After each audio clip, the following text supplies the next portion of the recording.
नमस्कार, मैं डॉक्टर संजीव गुलाटी हूँ, director nephrology and kidney transplant, Fortis group of hospitals NCR. आज हम बात करने जा रहे हैं इन्फेक्शंस इन किडनी पेशेंट्स। पिछले 1.5 साल में जो कोविड पैंडमिक हुआ है, that is again brought the problem of infections in focus. आप तो जानते हैं कि किडनी पेशेंट्स पर among the highest risk of Covid infections, और कोविड इन्फेक्शन का कोर्स भी बहुत सीवियर रहा है। लेकिन इसके साथ साथ हमें ये नहीं भूलना है कि नॉन कोविड इन्फेक्शंस और कोविड भी इन पेशेंट्स में बहुत कॉमन है। तो सबसे पहले हम बात करेंगे कि कितनी कॉमन है infections in this kidney patients. तो ये स्टडीज़ में देखा गया है कि the risk of infections in kidney patients is about 5 to 10 times more then in the general population. एक तो इन्फेक्शन के इनमें कॉमन ज़्यादा होती है, और दूसरा severity of infection is also much greater in these patients. So next is कि ये क्या कॉन्सिक्वेंसेस होते हैं इस इन्फेक्शंस के। Why should we worry about infections in kidney patients. So जैसे मैंने बताया, severity of infection is much higher, so there is a much greater risk of hospitalization, especially if diagnosis and treatment is delayed. Also kidney function takes a hit, यानी जो आपका kidney function है, जैसे ही infection होता है body में stress पड़ती है, किडनी फंक्शन वर्सनिंग हो जाती है। तो अगर अपने किडनी फंक्शन को प्रिजर्व करना है, दैट्स एन अदर रीज़न कि जो इन्फेक्शंस हैं उनको अर्ली स्टेज में डायग्नोसिस हो और ट्रीटमेंट हो। तीसरा, it is among the two common causes of death in kidney patients. Heart disease and infections are the two common causes of death. अब हम बात करेंगे टाइप्स ऑफ इन्फेक्शंस की। तो टाइप्स होती हैं, हम मेजर इन्फेक्शंस की ज़्यादा बात कर रहे हैं। इसमें निमोनिया ज़्यादा होता है, यूरिनरी ट्रैक्ट इन्फेक्शंस, सेप्टिसीमिया और वुंड इन्फेक्शंस। खासकर डायबिटिक पेशेंट्स में देखा गया है कि बेड सोर्स और डायबिटिक फुट से स्प्रेड होता है इन्फेक्शन और फिर सारी बॉडी में फैल जाता है, जिसे सेप्टिसीमिया बोलते हैं। इसका लेट स्टेज होता है septicemic shock. So it is quite obvious कि अगर हम इन्फेक्शन को जल्दी पकड़ेंगे, जल्दी ट्रीटमेंट करेंगे, जल्दी डायग्नोसिस और ट्रीटमेंट करेंगे, तो एक तो इन्फेक्शन को कंट्रोल करना आसान होगा, उसकी सीवियरिटी कम होगी और किडनी फंक्शन बेटर प्रिजर्व्ड रहेगा। जो टाइप्स ऑफ इन्फेक्शंस हम देखते हैं, ये अलग अलग टाइप की भी होती हैं। जैसे कई बार ज़्यादातर हम इन्फेक्शंस देखते हैं बैक्टीरियल इन्फेक्शंस होती हैं। इसमें आपने सुना होगा ई कोलाई, यूरिन इन्फेक्शंस में E coli gram negative bacteria होता है। तो निमोनियाज में ग्राम पॉजिटिव इन्फेक्शंस बोले जाते हैं, थोड़ा सा डिफरेंट स्पेक्ट्रम है।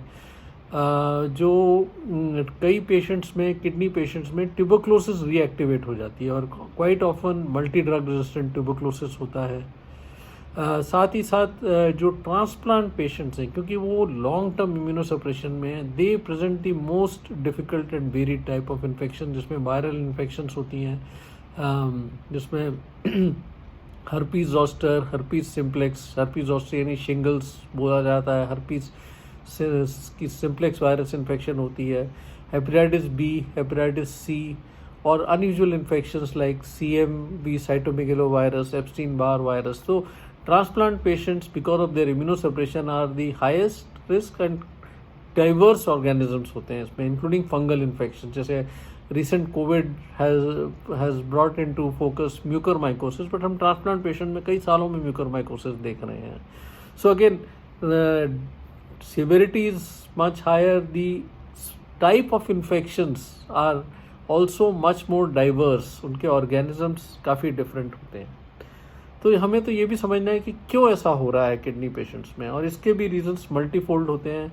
एक होता है न्यूट्रिशनल, क्योंकि किडनी पेशेंट्स की एपेटाइट उतनी अच्छी नहीं होती है, डाइट नहीं होती है, प्रोटीन वो कुछ कम लेते हैं। एक तो रिड्यूस एपेटाइट, और due to some misconceptions also, लोग कहते हैं प्रोटीन खाना बंद कर दो। तो albumin is your best defence in against infection. तो जिन लोगों का एल्बुमिन लो होता है, उनमें इन्फेक्शन का रिस्क हमेशा ज़्यादा रहा है।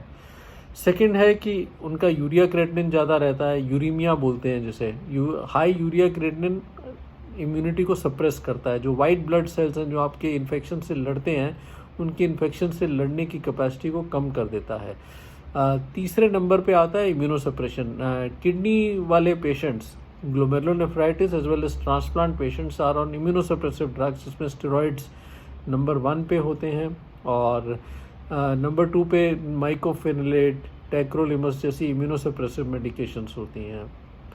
चौथे नंबर पे आता है कि जो lot of these kidney patients are themselves diabetics also. So diabetic patients anyway are very high risk of infections. और पाँचवें नंबर रीज़न है कि जो डायलिसिस पेशेंट्स उनमें तरह तरह की ट्यूबिंग्स डाली जाती हैं, कैथेटर्स जिसे बोलते हैं। तो these catheters are a portal of entry, यानी एक रास्ता होता है बैक्टीरिया को बॉडी के अंदर में। आमतौर पर ब्लड वेसल्स में कैथेटर डाला जाता है, वाटर डायलिसिस में पेट में कैथेटर डाला जाता है, तो इसके द्वारा भी इन्फेक्शन हो जाती हैं ब्लड ट्यूबिंग से। इसीलिए हम लोग hepatitis B, hepatitis C infections dialysis patients में ज़्यादा देखते हैं।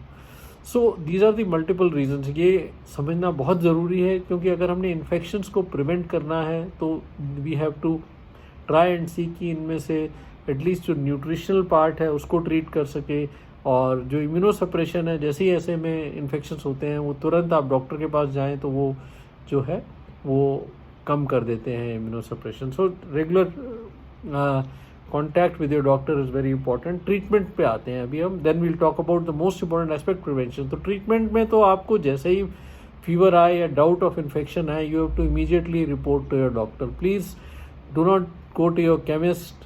मैं ये स्पेसिफिकली किडनी पेशेंट्स में कह रहा हूँ, क्योंकि तो एक तो इन्फेक्शन के टाइप्स इतने डाइवर्स हैं, सेकेंड इन्फेक्शन की सीवियरिटी ज़्यादा होती है कि बहुत ज़्यादा टाइम नहीं देती हमें कंट्रोल करने में इन्फेक्शन।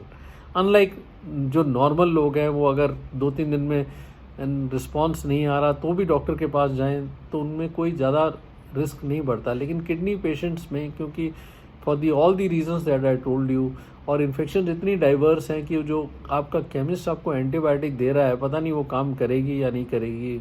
और ये तो आप खुद जान सकते हैं कि जो आजकल केमिस्ट शॉप पे बैठे हुए हैं, they are not even qualified chemist, they are just people जिनको कोई और नौकरी नहीं मिली तो दवाई डिस्ट्रीब्यूट करनी शुरू कर दी है।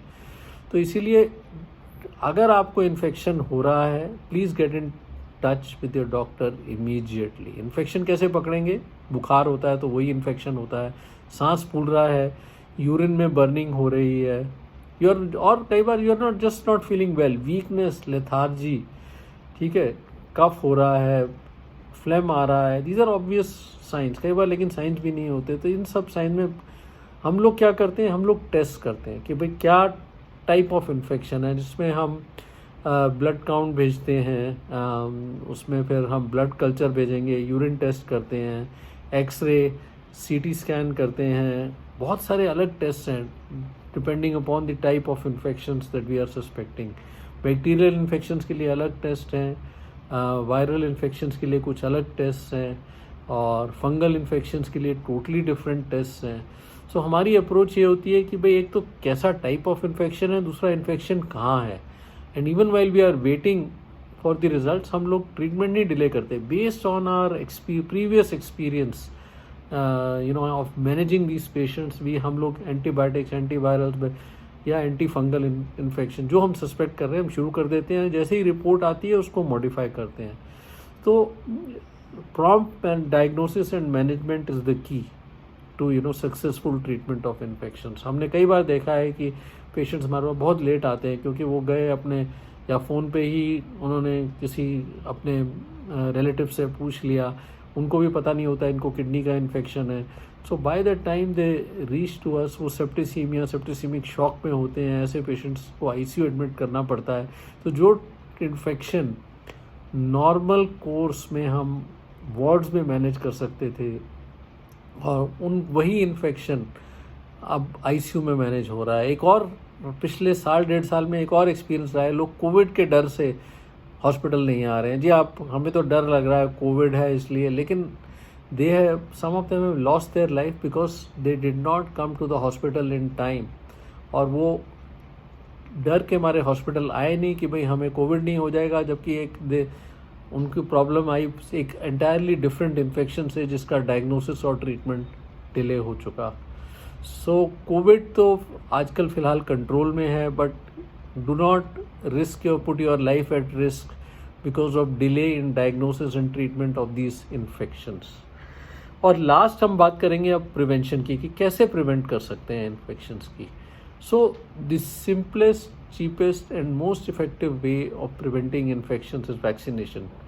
कोविड के टाइम में आपने देखा कि जब कोविड वैक्सीन नहीं थी तो कितनी सीवियरिटी थी, और जैसे ही अब जब कोविड वैक्सीन आई है तब भी जिन लोगों को कोविड हुआ है वैक्सीनेटेड लोगों को, उनमें बहुत माइल्डर कोर्स रहा है. लेकिन जो अनवैक्सीनेटेड पेशेंट्स में कोविड हुआ है बहुत सीवियर रहा है. Many of them have not survived. Even US में जो अभी यहाँ पे अभी बहुत सीवियर एक कोविड वेव चल रही है, जो यूएस में लोगों ने जिनको वैक्सीन नहीं मिली थी, despite the government giving it free, for what ever reason they did not take, many of them have lost their lives. वो अपनी जान से हाथ धो बैठे हैं. तो same principles of vaccination is the best way to prevent any infection. हाँ, हमारे पास सारी इन्फेक्शंस के अगेंस्ट तो इफेक्टिव वैक्सीन्स नहीं है, लेकिन हाँ कुछ इन्फेक्शंस के अगेंस्ट तो बहुत इफेक्टिव वैक्सीन्स हैं. और बचपन में आप जानते हैं, आप अपने बच्चों को, आपको वैक्सीन लगी है और आप भी अपने बच्चों को सारी वैक्सीनेशंस दिलवा रहे हैं. तो pneumonia vaccine is available for adults, it should be given. Hepatitis B vaccine is available in adults. You should be vaccinated hepatitis B. एक फ्लू वैक्सीन होती है, इन्फ्लुएंजा वैक्सीन, वो भी ज़रूर लगवाएं, क्योंकि फ्लू भी अगर होता है तो बहुत सीवियर कोर्स रहता है. Besides, I'm talking about the COVID infection. So there is a lot of research going on against other infections also for developing vaccinations. जैसे जैसे इनकी वैक्सीन्स आएंगी, so make sure that we are hoping कि soon the malaria vaccine will also come, and that will be a great day, क्योंकि malaria India जैसी countries में अभी भी बहुत प्रेवलेंट है. So